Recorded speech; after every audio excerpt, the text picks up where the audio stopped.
Allez, c'est parti. בעזרת הבורא בסייעתא דשמיא, וירא בלק בן ציפור את כל אשר עשה ישראל לאמורי. ויגור מואב מפני העם מאוד קרוב, ויקוץ מואב מפני בן ישראל. ויאמר מואב לזקני מדיין, עתה ילחכו הקהל את כל סביבותינו, כלחוך השור את ירק השדה, ובלק בן ציפור למלך מואב בעת ההיא. פרשת בלק.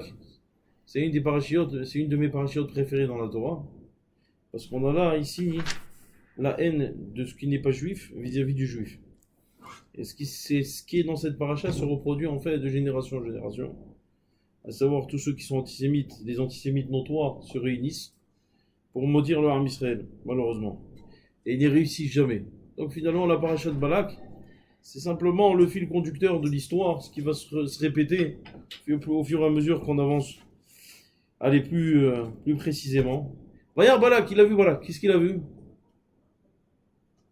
Au sujet de Yitro, c'est marqué Vaishma Yitro. Et au sujet de Balak, c'est marqué Vayar, il a vu. Ah, pourquoi Yitro, il a pas vu? Vas-y, Vaishma, tu voulais répondre? Non, je voulais juste traduire. Vaishma. Au sujet de Balak, c'est marqué Vayar. Quelle école tu es? On n'est pas Yavne, c'est un petit peu. Yavne, c'est Torah Box, tout ça. Un peu. Regarde Balak. Donc il a vu Balak. Vaishma, Yitro, il a entendu. Mashimo Shama, regardez Rashi à la Makom. Dans Parashat Yitro, Mashimo Shama ou pas? Qu'est-ce qu'il a entendu? Yitro, il est venu. Créat Yamsou, Vechole, Vechole. Sur Balak, c'est pas marqué Vaishma, Balak. Vayar, il a vu. Lama. Eh ben, Moraï Verabotaï, Balak, c'était un Ben Tzipor. Ça veut dire quoi qu'il était Ben Tzipor? Ça veut dire que tout simplement, c'était le fils du support. Du Tzipor. C'est Tzipor. Tzipor, en fait, est dans Moraï Verabotaï, qui c'est une sorcellerie. Omer Azor Akadosh, le Tzipor, c'est une sorcellerie qui était utilisée déjà au temps de Avimelech. Parce qu'Avimelech, c'est marqué qu'il a vu Veine Yitzhak Metzahek et Rivka, que Yitzhak il est en train de s'amuser avec Rivka. Il a vu par la fenêtre. Et Yitzhak il était en train de s'amuser avec Rivka. Omer Rashi à la Makom, ça veut dire quoi s'amuser? Il était en train de cohabiter avec sa femme. Est-ce que tu crois une seule seconde que Yitzhak va cohabiter avec sa femme devant une fenêtre pour qu'on le voie? Et là-bas, qu'il a vu, il a vu par l'intermédiaire de ce qu'on appelle le tzipor. Le tzipor, c'était un oiseau. Et en fait, on mettait une certaine chose dans ses... On l'ensorcelait. Et on l'envoyait n'importe où. Et là où il rentrait l'oiseau, ce que les yeux de l'oiseau voyaient, on voyait à travers d'un miroir. Je sais que ça fait un peu Harry Potter. Je sais que ça fait un peu Harry Potter. On va le Saïmet. C'est ce que dit le Zohar. C'est ça que Balak, il utilisait ça. Et pourquoi on l'appelle Balak ben Tzipor? Omer Rabbi Shmuel Vital Zechodo Ganarleno. Balak ben Tzipor. Ben Bilachon Mevin. Tout ce que Balak comprenait, tout ce que Balak arrivait à interpréter, c'est par l'intermédiaire du Tzipor, de cet oiseau-là. Le petit oiseau me l'a dit. Exactement. C'est de là qu'on dit le petit oiseau me l'a dit. Hazak, exactement. Donc même ça vient de la sorcellerie. Ah oui, les chamans, ils font ça. Les chamans, Les chamans. ils se droguent comme ça, et puis ils sont comme des oiseaux, et ils voient, et ils communiquent. Ouais. Bon. Mais c'est de la sorcellerie. Oui, j'imagine. Non mais de toute façon, je sais que c'est vrai. Hein. Le Zohar il te le dit, c'est que c'est vrai. Après, chaman ou la manaf, tu vois ce que je veux dire. C'est... Merci. Mon roucou. Bon, Roucous. Qu'est-ce qui t'arrive? Mon roucou, c'est pour les... Ok. Oh, bah au prochain. Il y a des chaises. Ouais, j'arrive à chercher. Comment ça va? Ça va bien? Bah au prochain. Ah, c'est pour ça qu'on l'appelle Vayar Balak. Balak, il a vu. Yitro, il faisait pas de la sorcellerie. Sur Yitro, c'est marqué Vaishma Yitro. Sur Balak, c'est marqué Vayar. Vayar, ça veut dire il a vu. Il a vu comment? Par l'intermédiaire de ce Tzipor. D'accord? Ça, c'est le début de la paracha. Donc déjà, on te donne le topo. Balak, c'était un grand sorcier. Ok? Être lâché à Israël à Emory, donc il a tout vu. Il suivait tout le film. Il le suivait par l'intermédiaire du Tzipor. Tout ce qu'il a vu, c'est par l'intermédiaire du Tzipor. Très bien, il a eu peur. Les gars, moi, ils ont eu très peur. Moi, ils ont eu peur. Maintenant, et Balak, c'est marqué quoi? Balak, c'était la Torah, elle te dit que Balak, c'était le roi de Moab. Balak ben Tzipor, Melech les Moab, Baïtaï. Donc, Moab, ils ont eu peur. Qu'est-ce qu'ils ont eu peur de quoi? De Bnei Israël. Mais comment ils utilisent le terme? Yomer Moab, el Zikne Midian. Moab et Midian, ils ne pouvaient pas se supporter. Moab, ils vont chez Midian et ils lui disent Attends, je vous explique tout ça parce que j'ai besoin de ça pour le développement. Vous allez me dire, mais tu es en train de nous expliquer les premiers psukim. Mais j'en ai besoin pour la suite de la paracha, vous allez voir. Eh bien, ils lui disent Eh, voyons même moi avec Zikri Midian. Ata, il a chachua kalet kol siou botenu, qu'il a chachur attiré kassadé. Balak ben Tzipor, melech melawa vaitaï. Donc les deux, ils pouvaient pas supporter. Et Midian et Moab, ils pouvaient pas supporter. Mais là, ils ont fait une alliance. Pourquoi? Parce que l'ennemi de ton ennemi, c'est forcément ton ami. Donc, qu'est-ce qu'il a fait? Ce qu'ils ont fait Midian et Moab, ils se sont alliés. On dit voilà, Ata, il a chachua kalet kol siou botenu, qu'il a chachur attiré kassadé. Ce peuple-là, il va commencer à nous bouffer comme le taureau, comme le shor, comme le taureau bouffe les herbes du champ. Ils vont nous bouffer. Ils vont nous bouffer. Donc il faut réagir. Comment réagir? Il faut absolument qu'on les attaque. Ça, c'était la. Maintenant, qui ils vont voir? Tout le monde sait, ils vont voir Monsieur Bil'am. Monsieur Bil'am. Alors, c'était qui Monsieur Bil'am? Bon, très bien. Hazak, c'était un prophète. On va voir que c'était surtout un rachat. Avant d'être un prophète, terrifique, il n'y a pas Bah, il y a du raisin, il y a tout ce qui est. Très bien. Hasbro, Khata, Adonai, Elohim, Melech Haolam, She'akol Yabidon.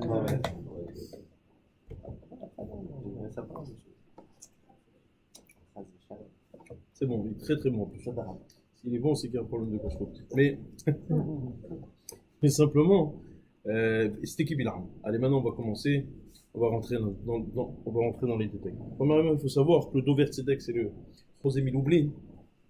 Il explique qu'au même titre que Moshe Rabbeinu, c'était le Gadolador de sa génération. Vous avez Moshe Rabbeinu qui représentait tout le Ham Israël. Comment on appelle la génération de Moshe Rabbeinu? Dordera.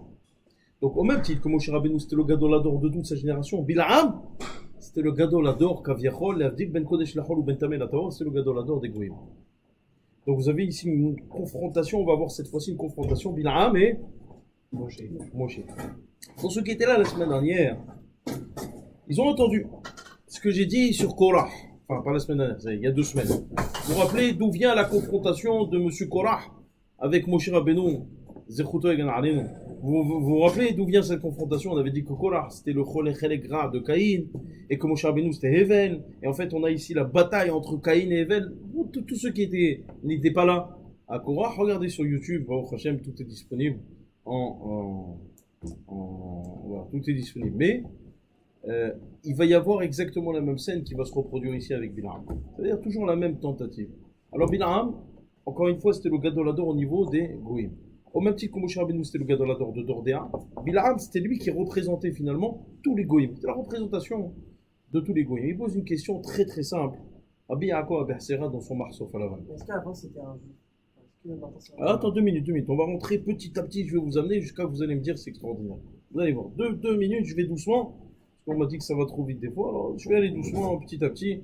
On est là pour 3h30, donc on attend. Bon, il pose une question à Rabbi Yaakov Abersera dans son Marsof à la vanne, pas dans le Piton.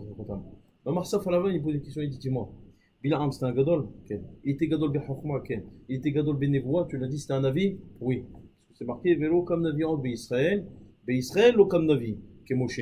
Mais dans les Goïm, il y a eu un Navi qui a été comme Moshe Rabbeinu. C'était qui? Bil'am. Très bien. Donc Bil'am, c'est un Navi, c'est un Chacham, Ken. Pose une question à Biakov, c'est là. Mais quoi, Bil'am, il ne sait pas que le Ham Israël, il ne peut pas être touché. Bil'am ne sait pas que le Ham Israël ne peut pas être touché. Tout le monde sait que le Ham Israël, c'est comme si je te dis, moi. On a dit qu'il est baron au fond. Attends, mais ça c'est à la fin, quand il est déjà parti, Véchoulé. Mais, comme je te dis, voilà, tu sais, il y a le prince, le fils du roi unique, son fils unique. Tu vas chez un mec, tu lui dis, écoute, je te donne 100 millions de dollars et tu vas le frapper. N'importe qui va te dire, ça va pas, quoi. T'es fou, lui, je le touche pas. Tu me demandes à qui tu veux, mais lui, je le touche pas. Il n'est pas question que je le touche, très bien. Lama, c'est l'enfant du roi. La même chose, le Ham Israël, c'est les enfants d'Akadosh Baruch Hu. Alors Akadosh Baruch Hu nous a fait sortir d'Égypte, comment il a pu croire qu'il allait pouvoir maudire le Ham Israël? Ça, c'est la question, une question, même, Bichlal, si je peux m'exprimer ainsi, c'est une question de CP. D'accord? Ça veut dire que c'est une question évidente qui saute aux yeux. Comment M. Bil'am, si Hacham soit-il, ce Racha, Meroucha, comment il a pu croire qu'il allait maudire le Ham Israël? Ça, c'est la question qu'il pose Rabbi Yaakov. La réponse qu'il donne, elle est extraordinaire. Il dit voilà, tu ne peux toucher le Ham Israël qu'en te référant à une Avera qu'ils ont transgressée. Quelle est la Avera qui voulait toucher Bil'am et Balak?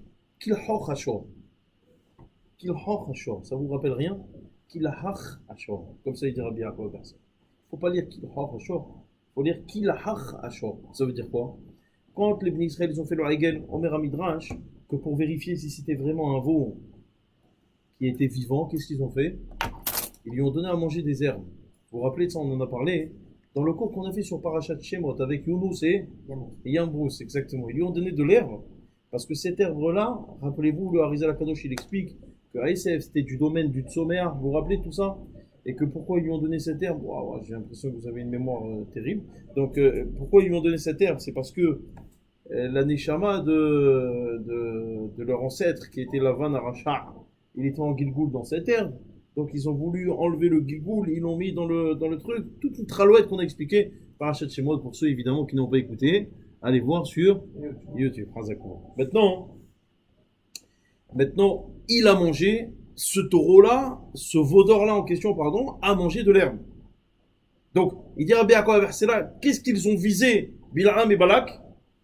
Kilhor hashor. Kilachar hashor. C'est-à-dire, ce qu'il a mangé, ce qu'il a broyé, le shor. De quel shor on parle? Du veau d'or. C'est-à-dire que tout leur espoir, était fondé sur quoi? Sur le fait que le Ham Israël avait transgressé la faute du veau d'or.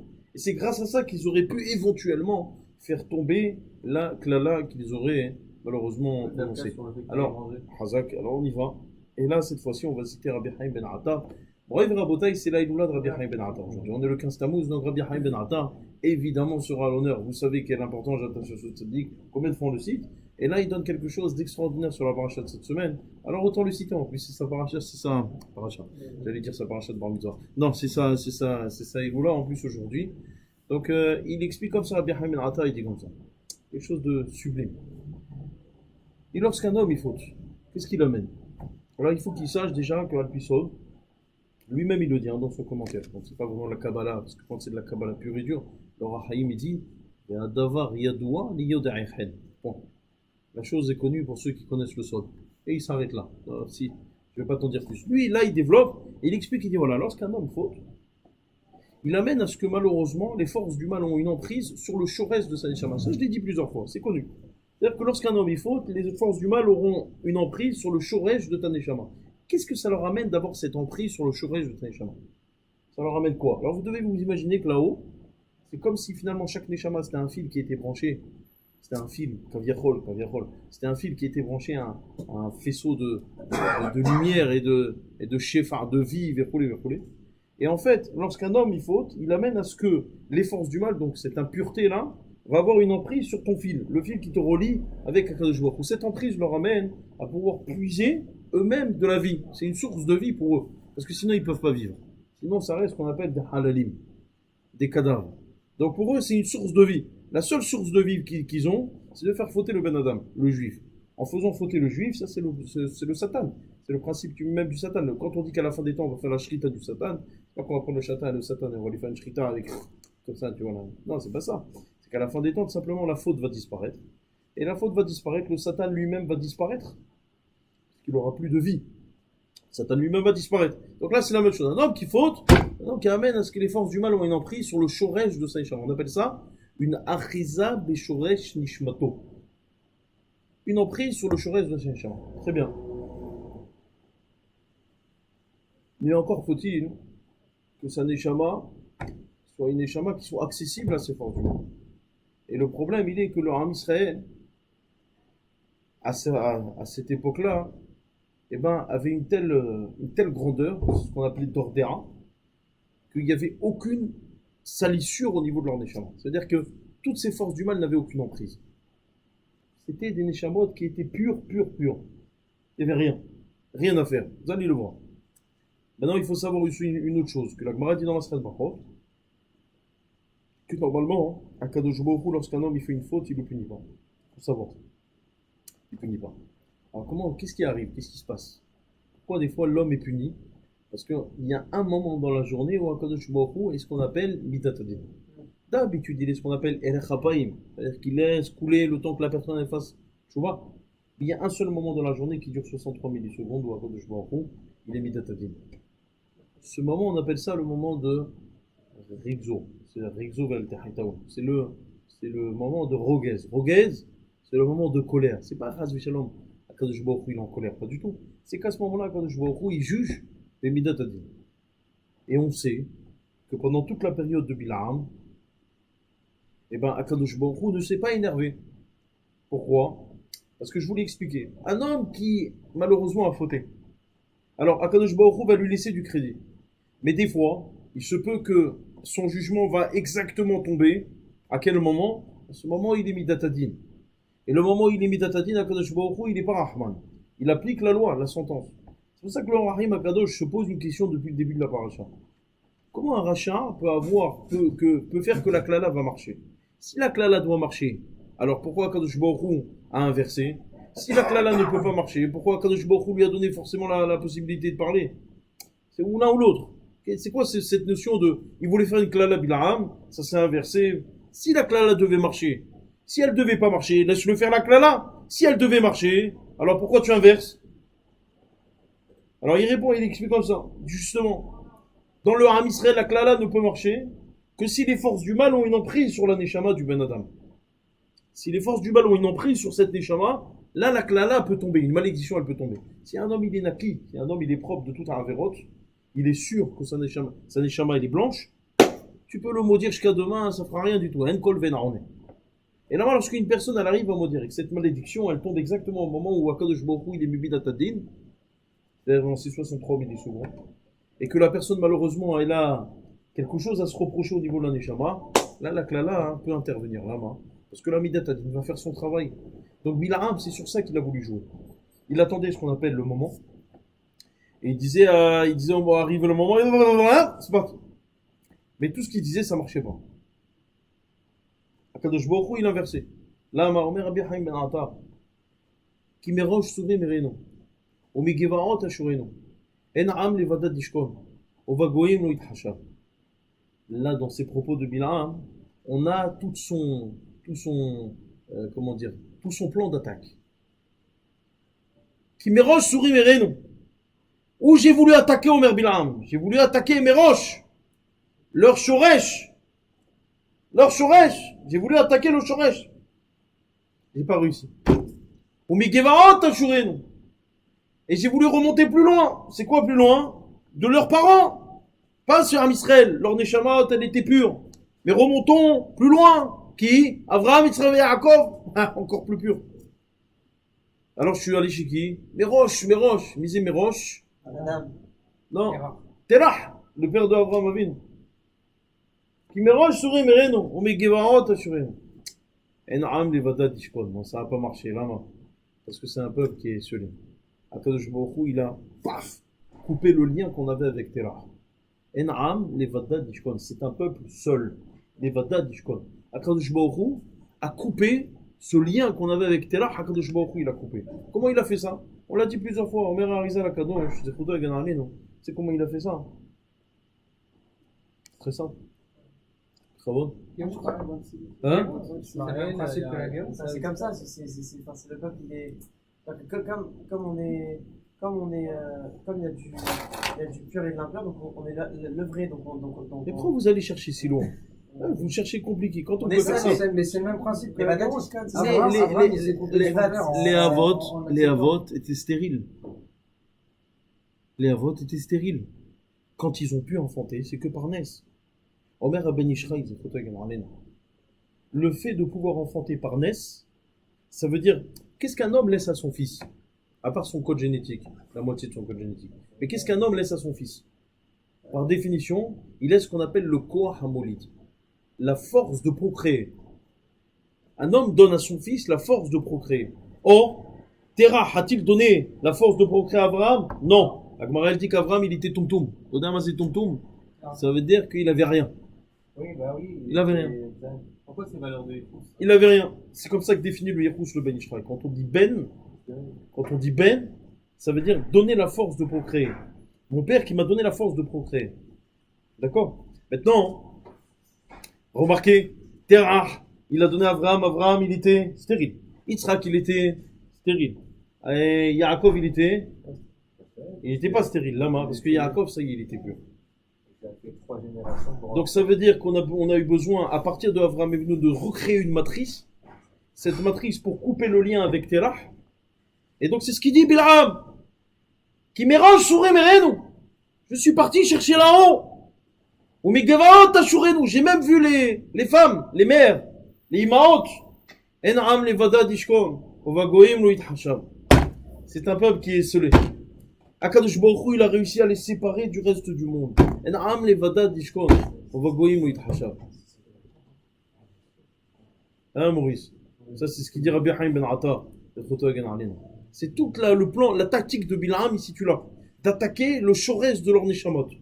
Malheureusement, ils étaient purs. Ah, on remonte plus loin. Ah, ils étaient encore purs. Ah, on remonte jusqu'aux Rishaim qui les ont précédés. Non, il y a eu une coupure. On va goïm, l'autre Hachab. C'est un problème entre Abraham et Ishmael aussi, alors. En termes de épouse. Rakshnia. Arshab, on arrive là. Ken. Tout simplement, il a qu'à, vu que l'origine Bédorot, il a qu'à descendre en bas et chercher des personnes qui sont méritants comme nous. C'est pas sur du. Genre pas remonter là-haut, vu que c'est plus pur là-haut. Et quand on descend dans les générations, on descend. Non, là, il pouvait pas descendre après. T'as la génération du Midva. Alors moi, tu remontes avant. Il a rien vu avant, il arrivait pas à toucher. En'am levada dishkon uvagoim lo yithashav. Il arrivait pas à toucher. Ok? Il est Daeshaim entre temps. Entre quoi et quoi? Entre Abraham, Isaac et Jacob et les Dordéens. Et ceux-là, malheureusement, ils ont été exterminés, tu sais. Ceux-là, ils ont été exterminés. Donc ceux-là ne sont pas pris, non, cette eau, elle est dangereuse. Pourquoi? En Morocco, c'est pour ceux qui ont des problèmes de rein. Vous savez pas? Ça, on dit, je te- Là, tu joues encore. Non, sérieux, c'est bon pour les reins? C'est vrai, ouais. C'est pour ceux qui ont des problèmes de rein.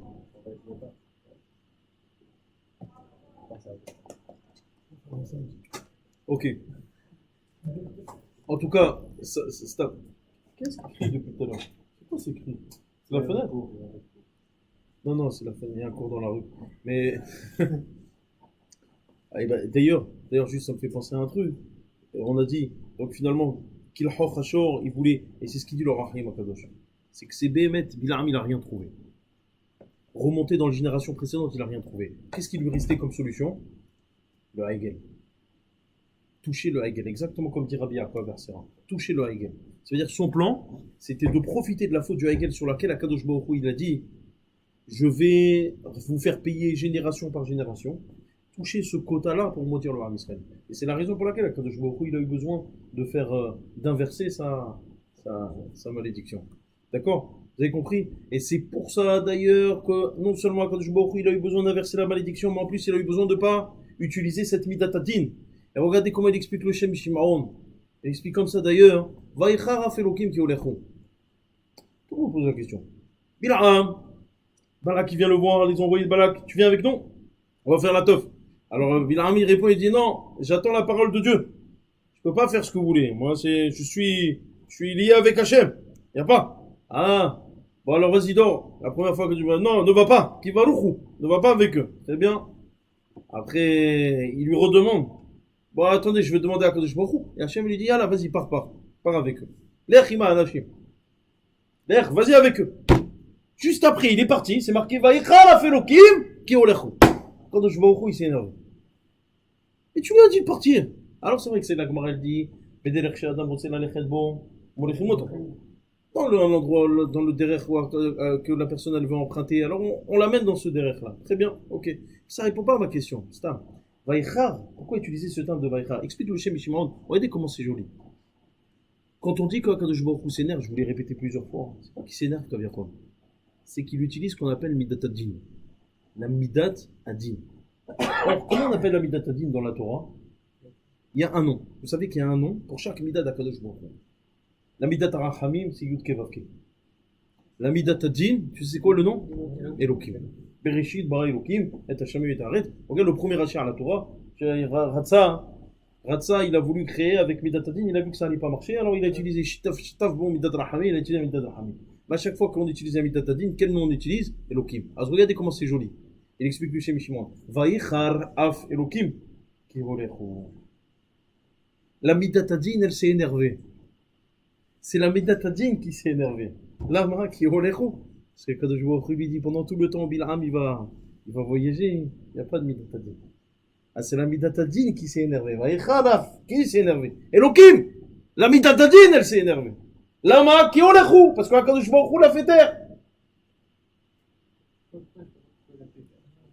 Parce que pendant tout le temps où Bil'am il a voulu moutir le béni Israël, il n'y avait pas cette midatadin, ce temps-là de 63 millisecondes. Il n'y avait pas ce temps-là. Donc ça c'est, et c'est pour ça que la Torah elle dit, va yichala felokim qui olechou. Lama il s'est énervé la midatadin parce que malheureusement on lui a dit de partir. Kaviachol, c'est joli comme interprétation. Et Stam, il faut prendre ça. Le pshat à Pachout, c'est qu'Akadosh Baruch Hu il s'est énervé. Parce que Béhémet, la vraie question que pose le Kedushat à Lévi, de Rabbi Lévi Yitzhak Biberditchev, c'est de savoir pourquoi Akadosh Baruch Hu il s'énerve. Très bien, il s'énerve. Même, regardez bien, lorsque Bil'am il est en train de marcher avec la Ness elle fait un peu ce qu'elle veut. À un moment, Bil'am il la frappe une fois, deux fois, et là, l'ange il apparaît à Bil'am, il lui dit, qu'est-ce que tu fais? Tu vois pas que je suis devant le Hamad? Ouais, il lui dit, je vous donne la version marocaine de la Bible. Il lui dit, tu vois pas que je suis devant? Alors, Bil'am il dit, je savais pas que tu étais là. Pourquoi l'ange il s'énerve? Bil'am il voyait pas qu'il était là. C'est quoi, qu'est-ce qu'il a voulu? C'est quoi le message? Il explique le Kedushat à Lévi quelque chose de très très joli. Très joli. Lorsqu'un homme il voit que dans ce qu'il fait dans sa vie, dans le chemin qu'il a emprunté, il y a des fois des choses exceptionnelles qui surviennent. Alors il doit remettre en cause sa Avodat Hashem.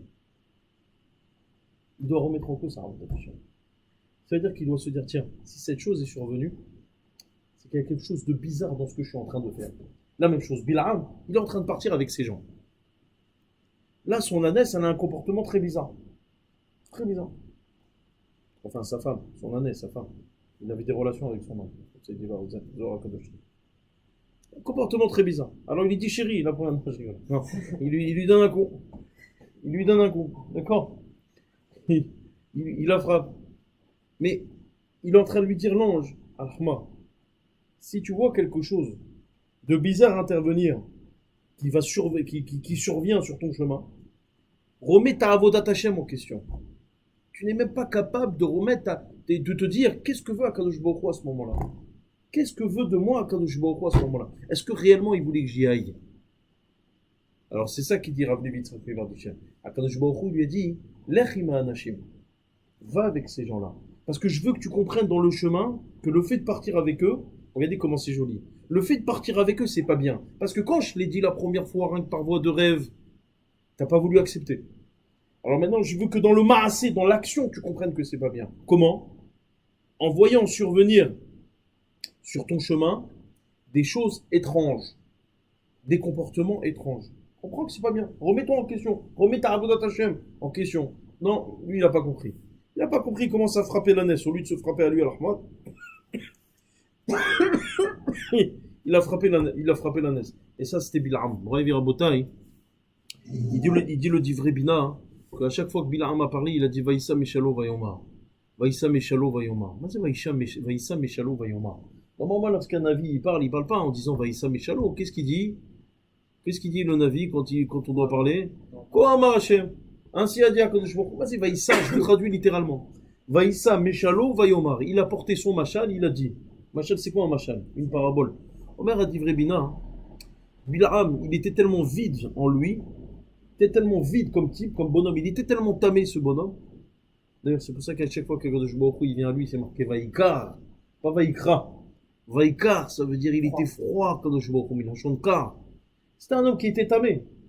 Hein, rappelez-vous qu'il allait avec son ânesse. Il faisait du kishouf, il allait avec son ânesse. Ta'ashat besar hamorim besaram, surah sha'am et roucha'am. Vous savez que le Ismah Moshe il dit, c'était le Admon Belz, il explique comme ça, il dit que Bil'am, il a fait souffrir le Ham Israël pendant 34 ans. À cause des problèmes qu'il a engendrés et du conseil qu'il a donné. À la fin, quand il a vu que ça n'a pas marché, il a donné un conseil. C'est malheureusement tous les problèmes qu'ils ont fait avec les filles de Moab. Le Ham Israël, il a fait des problèmes. Parce que il a dit Bil'am, il a dit à Balak, Habibi, moi je peux rien faire pour toi. Et je peux te donner un conseil si tu veux décimer des juifs. Tu leur fais un problème de tout ce qui a trait à l'interdit sexuel. C'est là où ils ont eu le problème avec les Bnot Me'ov. Et ben, à cause de lui, on a perdu 34 ans. Ça veut dire qu'on a souffert 34, il y a eu 34 ans de souffrance. Pour arriver à Botaï, pour réparer ces 34 ans, le Ismah Moshe dit qu'en rêve, on lui a dévoilé que le Harizal Akadosh a souffert 34 ans. les 34 premières années de la vie du Harizal, c'était pour réparer les 34 ans qu'a fait souffrir Bil'am Aracha. Aracha. Comment il avait... On était en train de dire que tu crois réellement qu'il avait la parole d'Akadosh Baruch Hu? Non, il dit le Divrei Bina Hazvi Shalom. De la même manière qu'il était incapable de donner la parole réelle, il disait que sous forme de machal, ça vient te montrer que lui, ce personnage-là, n'était pas un personnage qui était apte à recevoir la parole d'Akadosh Baruch Hu dans sa globalité, dans son entité. Il la transmettait sous forme de machal, sous forme de parabole. Et pourquoi Akadosh Baruch Hu, il a fait que les brachot dont on a bénéficié sont passés par lui? Regardez à la fin de la paracha, il y a beaucoup de brachot. Toutes ces brachot-là, hein, c'est Bil'am qui les fait. Pourquoi Akadosh Baruch Hu a fait que ces brachot passent par Bil'am? Et là, il donne un truc extraordinaire. Mais maintenant, écoutez ça, c'est extraordinaire. Ça vaut le détail. Lorsque la bracha, elle passe par un avis, un vrai, Eliyahu Navi, c'est pour toi, Ganale, non, Mashtaotse, Elisha, Irmia, Yeheskel, tous ces gdolim là que l'Am Israël a connus, et ben lorsque la bracha elle passe par un vrai Navi, et ben sachant que la bracha elle est passée par quelqu'un qui était Raoui, celui qui doit recevoir la bracha il doit être Raoui. C'est quoi Raoui? À ne pas confondre avec Raoul. Raoui ça veut dire apte à recevoir la bracha. Donc puisque moi, puisque le Navi il a reçu la bracha, il était apte à recevoir cette bracha, lorsqu'il va la transmettre cette bracha, il la transmettra comment? À quelqu'un qui est apte à le recevoir. Et donc si t'es pas apte, t'as pas la bracha. C'est comme le tzaddik. Quelqu'un il vient chez un tzaddik pour avoir une bracha. Alors le tzaddik à chaque fois il dit, tu fais Shabbat? Non, fais Shabbat, tu fais la bracha. Laisse-moi tranquille. Je suis venu pour une bracha, je suis pas venu pour faire Shabbat. Ma tarot c'est miminer ça. On est rot c'est bracha, ma tarot. Tarot c'est la tête ou ta tarot c'est la tête? Ima tarot c'est la tête, al titen, non c'est Shabbat. Ma tarot c'est les Israéliens, c'est Khatsouf, tu connais ça? Tu entends en Israël, des fois tu te mets à côté d'un rave, tu vois comment le rave il parle au Ben Adam, et comme les Israéliens ils sont Hatsouf, c'est des Hatsoufim, alors ils ont pas honte. Je suis comme ça, et l'autre lui dit, אני לא באתי כדי לעשות שבת או מה שאתה רוצה, אני רוצה ברכה הרב, מה אתה רוצה ממני עכשיו? אני רק רוצה ברכה, מה אתה רוצה למכור לי? Qu'est-ce que tu veux me vendre? מה אתה רוצה למכור? Il dit ça au rave. Mais le rave Ahmar, le rave pourquoi il te dit de faire Shabbat? Tu crois qu'il va gagner de l'argent avec ton Shabbat? Il te dit de faire Shabbat parce qu'il faut que tu sois un Kéli, il faut que tu sois un réceptacle. Si tu veux que la bracha elle passe par lui, il faut que toi tu sois aussi un réceptacle qui soit au même titre que lui est un réceptacle. Mais, lorsque la bracha est passée par Bil'am, qui n'était pas apte, alors même celui qui l'a reçu pouvait la recevoir, même s'il n'était pas apte. C'est toute la gentillesse d'Akadosh Baruch Hu. C'est-à-dire que Akadosh Baruch Hu, il a prévu que dans l'histoire, on aurait besoin de brachot, même si on n'était pas apte. Alors qu'est-ce qu'il a fait? Il a utilisé un avis sheker, un avis qui était racha, meroucha, le moins apte des aptes. Ça veut dire même le plus rachat des Israël, il n'équivaut pas à cette riche oncle-là. Et donc finalement, même sur lui, la bracha de Bil'am va pouvoir tomber. C'est ce que dit le Divrei Bina.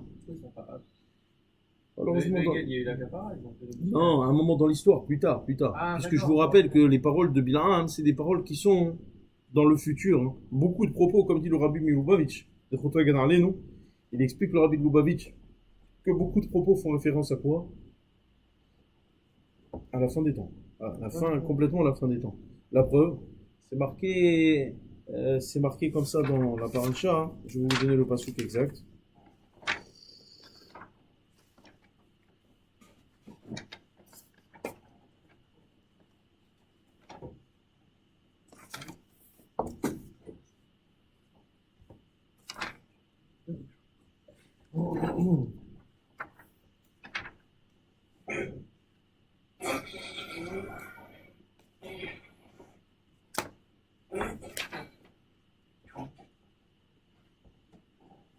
קרא שכב כארי וכלבים מיקימנו מברכך ברוך ועוררך ארור.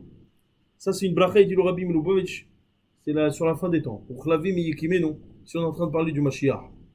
Mais il est en train de dire Ye'amer li Yaakov ka'et, Ye'amer li Yaakov. À ce moment-là, il sera dit au Ham Israël, à Yaakov. Il explique le Rabbi Milubavitch de quoi on parle ici. À la fin des temps, la prophétie, elle va revenir dans le Ham Israël. à la fin des temps, la prophétie, elle va revenir. Elle va revenir. Il va y avoir des prophètes. Quand? C'est très simple. Ka'it. Il dit Bil'am. Ka'it, c'est quoi Ka'it? À ce moment-là. Alors très bien. On va chercher le Rambam. Le Rambam, il explique que quand Bil'am a prononcé ces mots-là, on était en année 2488 de la création du monde. Là, Bil'am, il a dit Ka'it. Au même moment, c'est-à-dire que tu rajoutes le double de ce que je suis en train de... Là, à ce moment-là, il y a un mère, il y a Yaakov. Il y aura la prophétie en Israël. Alors, si tu doubles 2488, ça te donne... Mais bravo. 4000 bon, ça, déjà... Non, 4000, 6000, t'es un peu chaud. 4900. 4900. Ouais, bah, c'est le quelque chose qui m'intéresse. 9880. Hein 4976, qui dit me. C'est bon, vous êtes d'accord avec lui. 4000, il vient de passer le bac, il est chaud. 4976. Envers un Rabbi Milovavitch, qui avait en 4976 le Ramban. C'était l'époque du Ramban. C'était l'époque du Raïvan. Et pour la première fois dans l'histoire, on voit apparaître le terme de Ruach HaKodesh. Je vous rappelle que le Rav a écrit plusieurs fois sur lui-même. Dans la sagote qu'il fait sur le Rambam, Ruach HaKodesh Ophia Bebet Midrashenu. Le Ruach HaKodesh, il est venu dans notre Beth Midrash. Eliyahu Hanavi, il m'a dévoilé ça. Le Ramban aussi lui-même, il dit des choses comme ça. Il a dévoilé des secrets. Ça, c'est pas la fin des temps. À partir de leur moment, eux disaient sur eux qu'ils étaient déjà rentrés dans la fin des temps. En tout cas, lui, Rabbi Milovavitch, il explique que c'est une forme de névoie qui est revenue. À partir d'eux, on a une forme de névoie, une forme de Ruach HaKodesh qui est réapparue. Ça, c'est ce que dit Bil'am. Tu peux dire même depuis la Gemara, enfin, je sais pas, même la Torah orale, donc là, c'est une forme de Ken, névoie. après, je sais pas. Je te dis ce qu'il dit. Pourquoi t'as doublé le... Parce qu'il dit Karet. Tu rajoutes. Karet, ça veut dire tu rajoutes le même moment où je suis. Ah, le double. d'accord. C'est-à-dire, comme c'est maintenant, tu rajoutes. On était en 2488, yallah, tu rajoutes. D'accord? Bon, ça c'est ce qu'il explique là. Mais en tout cas, tous les propos de Bil'am sont portés sur quoi? Sur un avenir, sur le futur. Et donc, Akadosh Baruch Hu savait que malheureusement, on n'allait pas forcément être des fois à la hauteur. Qu'est-ce qu'il a fait, Hachem? Il a fait que cette prophétie, ou c'est plutôt ces barcodes, vont transiter par une personne qui est le contraire de ce qu'on pourrait déclarer comme apte à recevoir la névoie. Donc forcément, celui qui pourrait recevoir ces barcodes, et lui aussi, peut être lui aussi le contraire de celui qui est apte à recevoir des barcodes. Et ça s'adresse à nous. Ça s'adresse à nous. D'accord? Ça, c'est le développement du livre Bina. Et c'est la raison pour laquelle, justement, la Torah utilise ce terme.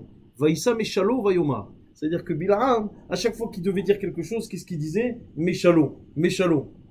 Vas-y, Meshalo. C'était un machal. Pourquoi machal? Parce que je suis pas apte. Je suis pas apte à te donner la réelle parole d'Akadosh Baruch Hu. Je suis pas apte, je suis pas quelqu'un de raoui.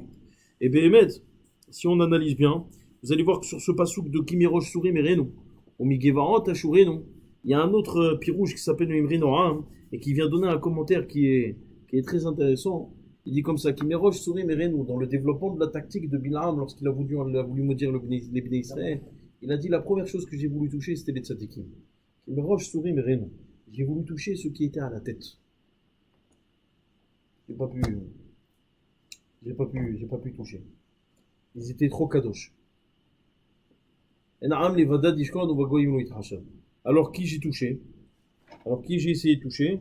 Et il vient, il dit comme ça, il dit, besoin de la soupe du pasouk.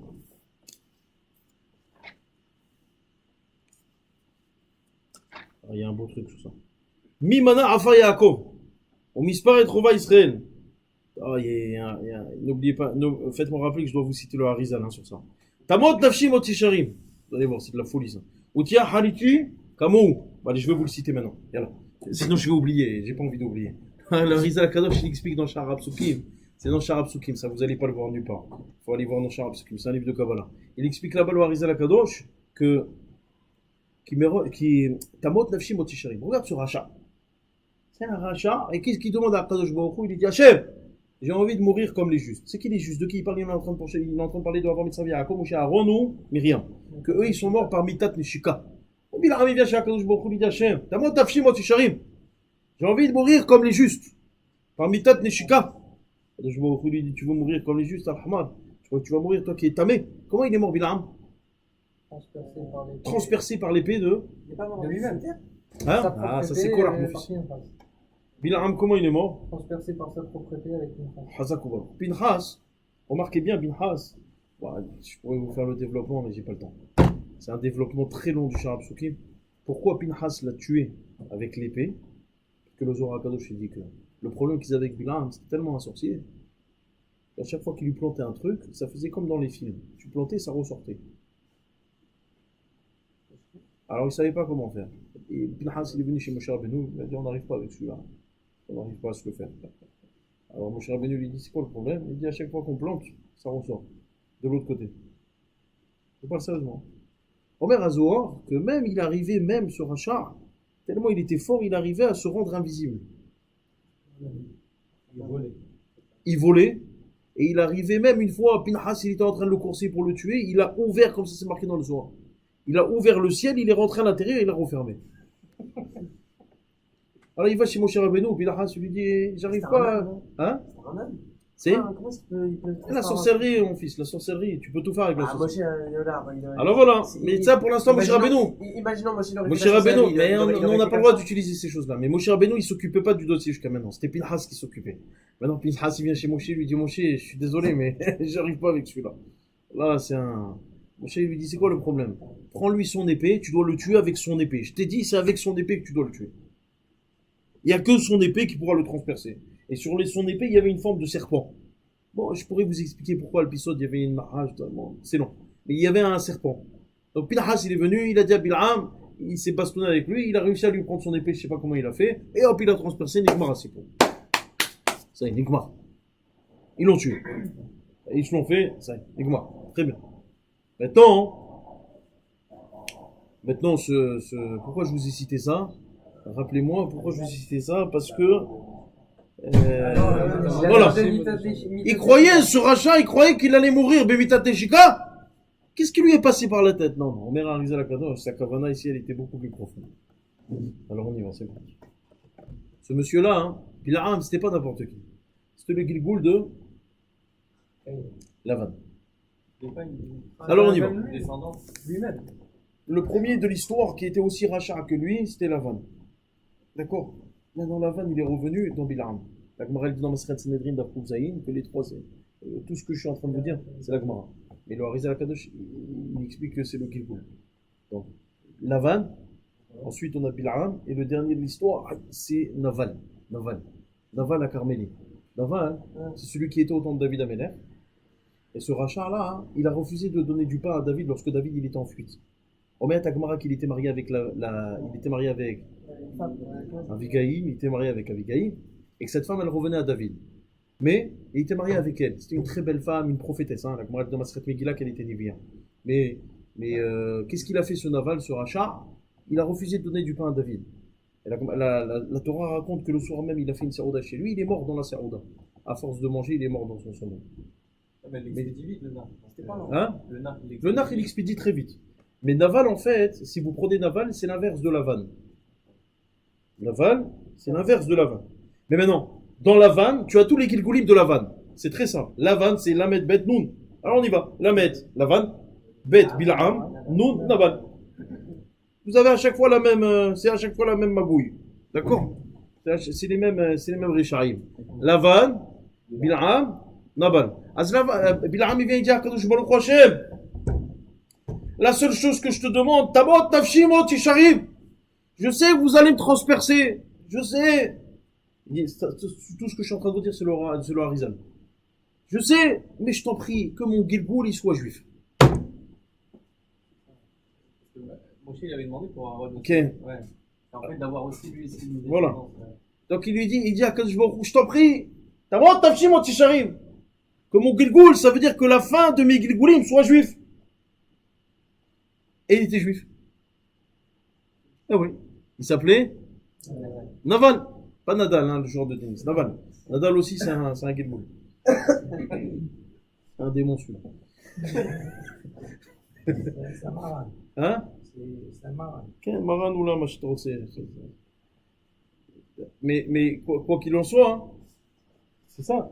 Tabot Tafshi, moi Tisharim. Qu'à la fin de mes Gilgoulim, ça soit un Gilgoul juif. Outi hariti kamo. Je te demande à Kadosh Baruch Hu une seule chose. Outi hariti kamo. Que ma fin, hein, elle soit comment? Comme quoi? Ça veut dire quoi? C'est quoi comment? Outi hariti kamo. Comment? Ça, Racha, quelle fin il demande ce monsieur? Ah non, en fait, il est en train de parler d'un autre, d'un autre Gilgoul. Il savait même les Gilgoulim qu'il allait endurer. Et le Harizal Akadosh, bon, c'est tout. La vérité, honnêtement, c'est long. Parce qu'il explique qu'en fait, Bil'am et Balak, c'est des parts de Amalek. Chacun, c'est des parts de Amalek. Maintenant, les deux, c'était l'essence de Amalek. C'est tout des développements. Et évidemment, encore une fois, c'était Caïn. C'était le mauvais Caïn. C'était le mauvais Khalek de Caïn. Et donc, c'est pour ça qu'ils se sont battus contre Moshe Rabbeinu, qui était Evel. Toujours la même histoire. Hein, c'est toujours une répétition de l'histoire. Mais sachez que dans ce passouk, simplement, il n'est pas en train de dire non, Tamot Nafshi Moti Shari. Omer Arizal Akadosh, il est en train de demander simplement un Gilgoul qui soit bon. Malheureusement, il est mal tombé. C'était qui son Gilgoul? On a dit c'est Naval. Et Naval, il était aussi rachar que lui. Il croyait qu'il allait réparer, il n'a rien réparé du tout. Oh, Chazakou. Très très bon. Très Lui, très il veut bon. réparer la part. Très très bon. J'ai pas le temps d'expliquer. C'est tout le charab. essentiel de ton raisonnement. Ken, mais je peux pas l'expliquer parce que il faut rentrer dans ce qu'on appelle les sigim, des neshamot, et ces trucs-là que lui il a récupéré en confrontation avec Moshe Rabbeinu. Et finalement, lorsqu'il demande à retomber chez le juif, c'est pour pouvoir retirer ces parts qu'il a réussi à capter. C'est Adab. C'est très long. Non, dans les deux.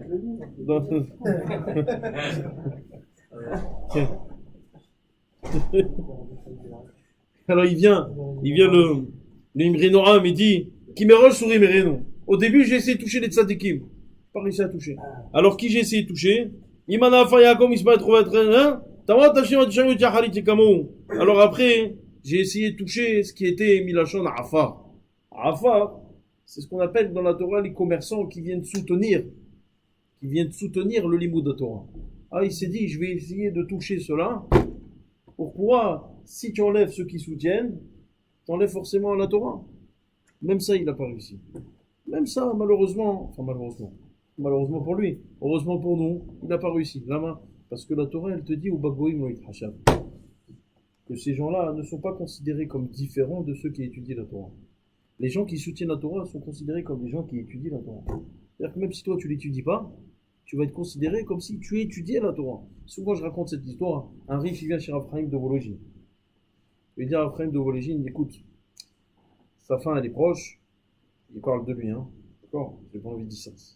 Sa fin elle est proche, et il dit à Raphaïm de Vologine, je te lègue toute ma fortune pour la vie. J'ai été sur sa tombe, moi. J'étais en septembre, j'étais sur sa tombe. C'est en Biélorussie, juste à côté de la Russie. Et c'est à côté du Chafetz Chaim, c'est environ à 100 km du Chafetz Chaim. C'est une tombe. Juste en face de sa tombe, tu as une croix énorme. Il y a sa tombe, il y a une église avec une croix énorme. Et les gens, ils disent là-bas qu'il vient justement être, faire le, voilà, casser justement cet Aravot Hazara là-bas. En tout cas, c'est un endroit vraiment là-bas. Vous allez là-bas, ça. Je vous conseille d'aller voir un peu sur sa tombe, mais autour, je peux vous dire que c'est Ramad. Je te demande comment il faisait pour vivre. C'est un cimetière entier de. Mais en tout cas, là-bas, il vient, le riche, il lui dit à Abraham de Vologine, je te demande une seule chose. Je te donne toute ma fortune, mais je te demande une chose seule. Tu fais une Mishnah pour moi par jour. Ah, mais Vologine dit, il n'y a pas de problème. Alors le type, il est mort, 120 ans. Très bien, ils ont fait un beau crédit, je vais rouler une belle sarouda. Là maintenant, Rabbi Haim de Vologine a commencé à faire des Mishnah. Une Mishnah par jour. Comme il lui a demandé. Un jour, il arrive sur une Mishnah, il bloque. Raphaël de Vologine bloque. Et il se tue, il n'allait pas passer la journée entière. Ah là, c'est bon.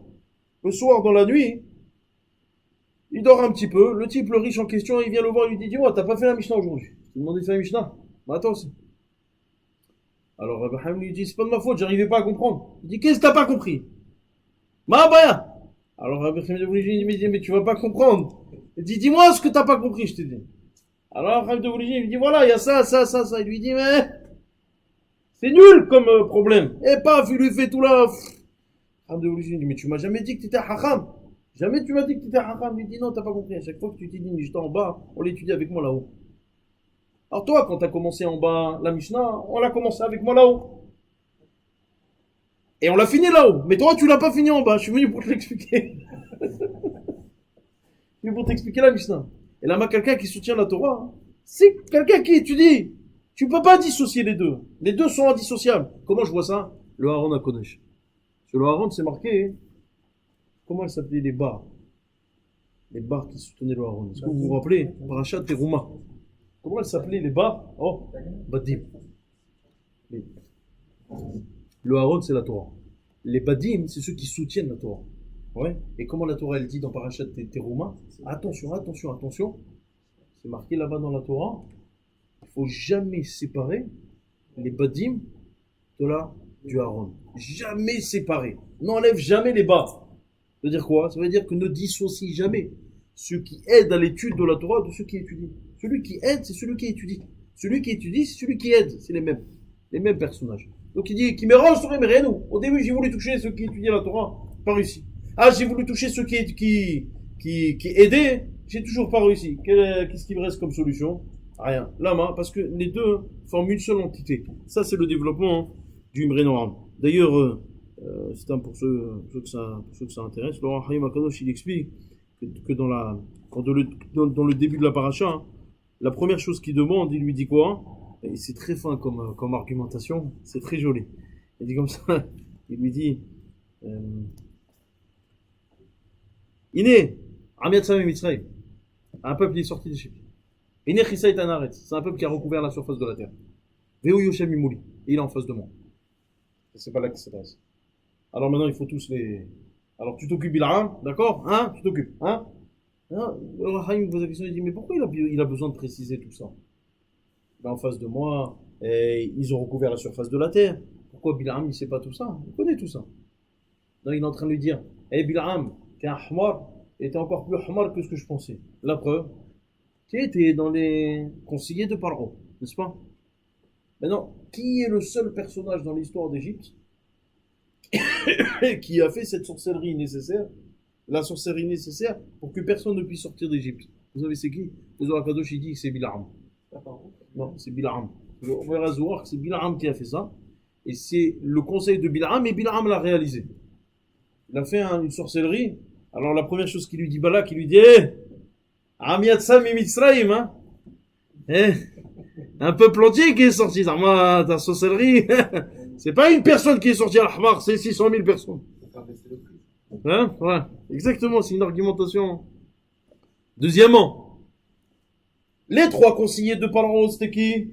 Bil'am, Yitro, et Iyov. Lorsque Paro il a dit qu'est-ce qu'on va faire, qu'est-ce qu'il a dit Yitro?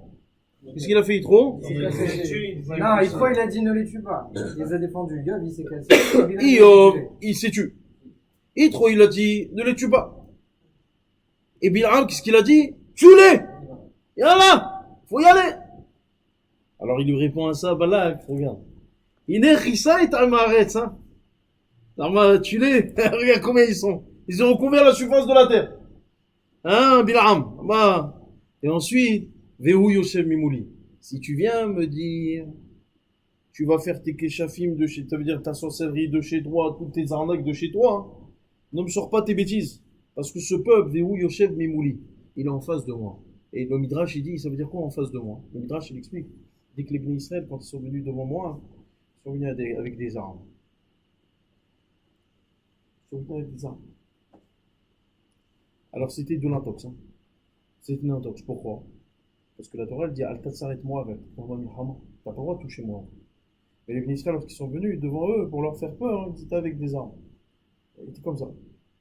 Alors lui, il dit, ne me raconte pas qu'ils sont en train de vouloir faire la paix ou quoi que ce soit. Vehu Yoshev Mimouli. Je les vois en face de moi, ce là. Ouais, ça répond à la question du début. Pourquoi c'est marqué Vayar? Vayar Balak. Parce que Balak, il les avait en face de lui. Pourquoi il fait tout ce speech, justement? Son but, c'est de le recruter parce qu'il sait que c'est le top 100. Non, parce qu'il lui dit, voilà. Il lui fait un speech, il lui dit, Habibi, moi, en fait, en gros, d'après le Haïm Akadosh, je lui dis, Habibi, moi, je suis pas paro. Tu vas pas m'arnaquer avec du kishouf de bas niveau. Moi, je veux du haut level. Moi, je veux du level. Tu ramènes l'artillerie là. Je vous la fais un peu à la... Mais c'est exactement ça. C'est-à-dire comme ça. C'est exactement ça. C'est-à-dire que moi, je veux du level. C'est-à-dire que tu m'amènes, tu me sors tout le... D'accord? On paye, il n'y a pas de problème, je paye. Mais rien que tu m'amènes le... D'accord? Ça, c'était l'argumentation. Et d'ailleurs, il explique à Bi'aqwa Bersera, hein, on a dit que c'était le Gilgoul de... On a dit que c'était le Gilgoul de la vanne. Bil'am, c'était le Gilgoul de la vanne. Et il dit à Bi'aqwa Bersera, ce monsieur, il était tellement nul. Bil'am, il était tellement nul que ne croyez jamais qu'une malédiction qui sortait de sa bouche parce que bon, je suis obligé de vous donner le Zohar. Bon, ça va vous paraître bizarre, mais je vous le donne. Bon. Le Zohar, il dit que Bil'am, il n'avait aucun corps. Tout ce qu'il a fait, c'était le Kishouf. D'accord. Et même le Kishouf, son corps, il était plutôt limité. Alors, comment il savait tout ça? Viodéa, Daratelion, Roulé, il connaissait tout ça. Non, tu sais comment il savait? Il y avait 2 anges qui ont été répudiés du Gan Eden. Je ne donne pas leur nom, le Zohar il donne leur nom. C'est 2 anges qui ont été punis par Akadosh Baruch Hu, parce que c'est des anges qui ont fait qui ont fait des problèmes. Alors même un ange, non, Il y a des gens, avant, ils peuvent faire des problèmes. oui, même des anges, c'est pour ça, je vous dis encore une fois, ça va vous poser beaucoup de problèmes. Mais même des anges, ils peuvent malheureusement, ils ont un certain libre arbitre, ils peuvent malheureusement des fois agir pas comme il faut. En tout cas, c'est des anges qui ont agi de manière négative, et Akadosh Baruch Hu, il les a punis, et il les a envoyés, il les a envoyés sur terre. Ils sont bloqués à un endroit. Le seul qui connaissait leur endroit, c'était Bil'am. Et à chaque fois que Bil'am il avait besoin d'une info, il allait voyager avec Kishouf là où ils étaient, il leur demandait l'info, puisqu'ils étaient directement connectés. Ils étaient connectés avec le Wi-Fi. Et à ce moment-là, Bil'am il retirait l'info. Ça, c'est ce que dit le Zohar. Et ensuite, il balançait leur... D'accord? Alors, il dit à Bi'aqwa Bersera, si tu lis ce Zohar, tu vois, Béhémet, que ce soit la vanne, que ce soit Bil'am, soit tous ces gens, c'était des gens qui étaient vides. C'est-à-dire, d'eux-mêmes, ils avaient aucun Korah. Il n'y avait rien. Et c'est pour ça qu'on peut dire sur eux que c'est des gens qui non seulement ils n'avaient rien, mais en plus, la seule chose qu'ils pouvaient faire, c'est quoi? C'est de dire Amen. C'est-à-dire que lorsque Akadosh Baruch Hu faisait une bracha, la seule chose qu'ils pouvaient dire, c'est de dire Amen. Et c'est la raison pour laquelle, à chaque fois que Bil'am y parle, qu'est-ce qu'il dit? Il dit Ne'um. Mazi Ne'um. Ne'um en hébreu, ça veut dire le discours. Mais si tu l'inverses, Amen. Ça veut dire qu'en gros, il dit Bil'am, il dit la seule chose que je peux faire, moi, c'est quoi? C'est dire Amen. Il y a rien, je peux rien faire, j'ai pas vraiment de quoi. Il est en train de témoigner sur lui. Bil'am, c'était le roi de l'intox. C'était le roi de l'intox. Alors c'est vrai, il avait un Korah. En Kishouf, il avait du Korah. Balak, il était beaucoup plus fort que lui en Kishouf. Hein. Stan. Et Balak, il savait pas où étaient ces 2 anges, d'après le Zohar. C'est quoi ça? C'est un moussard pour dire qu'en gros, le mât, il a aucune assise. Voilà, exactement. Et en fait, le moussard de cela, hein, et c'est ce qu'on retiendra de cette paracha, ça veut dire que je vous ai montré des choses impressionnantes sur Bil'am. Il savait le moment où Akadosh Baruch Hu a jugé Bimidatatim. Bil'am, il a réussi à courir dans les airs et faire la guerre avec Pinhas. Mais tout ça, c'est du... Voilà. Ça, c'est du vide. C'est du vide absolu. Et c'est ce qu'on appelle Otiot Sheker. Otiot Sheker, Shin, Koufresh, la Gemara dit dans Maseret Sanhedrin, que le Shin tient sur un pied. Le Kouf tient sur un pied. Le Resh tient sur un pied. C'est les seules lettres de tout l'alphabet dans Sheker où ils tiennent sur un pied. Lama, pour te dire que ça tient sur rien. Ça vacille très très rapidement. Et ça, finalement, c'est le moussard de Bil'am. C'est un monsieur qui avait des réelles capacités. C'est pas un type qui était... C'est un type qui avait des réelles capacités. Malheureusement, il a utilisé dans le mal. Et en lui, ce mal l'a amené à se conforter dans le vide où il était installé. Et ce vide l'a amené à disparaître de ce monde. C'est le moussard de Balak. C'est le moussard de la paracha de Balak. Le sheker ne tiendra pas. Et tous ceux qui sont et qui se liguent contre le Ham Israël trouvent leur source dans le sheker. Et trouvent leur source dans le mal. Et forcément, ça ne tiendra pas. Forcément, ça ne tiendra pas. En fin de compte, pourquoi il est parti? En fin de compte. Qui? Bil'am. Ken? Il a vu que c'était foutu. Il a pris son argent. Hein. Ah. Il est parti pour l'argent. Non, c'est quand il est parti pour l'argent qu'il s'est fait charcuter. Il a rien eu du tout, Mskin. Il est mort à 34 ans, vous savez. Oui, mais Ouais, il avait quand 34 on dit qu'il était du temps de Paro, ça fait 210 ans, plus on dit qu'il avait presque 400 ans. Ken, Mais moi, je suis arrivé à force de. On m'a oublié cette Gemara où on dit qu'il était plus fort que son père. Ça veut dire quoi, plus fort que son père?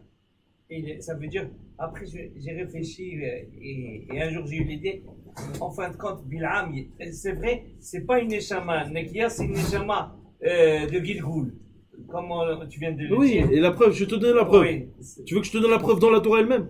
Comment on appelle Bilam? On l'a dit Beno Be'or. Lui-même il s'appelle comme ça, Beno Be'or. C'est qui Beno Be'or? Qui s'appelle Be'or dans la Torah? Tadam, il dit Be'or. On le connaît, Lavan. Be'or. Ah, Alors Bilam il est en train de Beno Be'or. Regarde ce qu'il dit, Beno Be'or. Je suis le fils de Be'or. Mais qui est le fils dans la Torah de Be'or? C'est Lavan. Il est en train de dire, je suis le Gilgoul de Lavan.